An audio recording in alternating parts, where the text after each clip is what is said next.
So this is our geranium.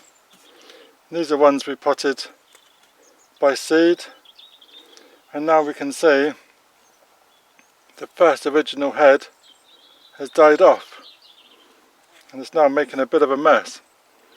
And there's a simple way how to deadhead geraniums.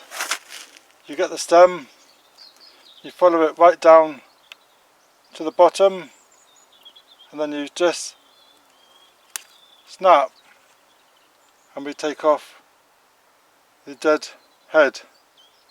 And now this encourages growth to the rest of the plant, and it will even force up some new flowers.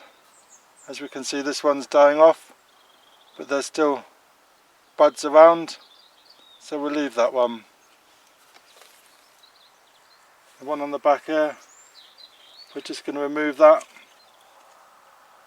follow it down to the bottom, snap, and they just remove just like that. There's a dead one here, and we've just removed that. So we're going through all of our geraniums, and we're just removing the dead leaves.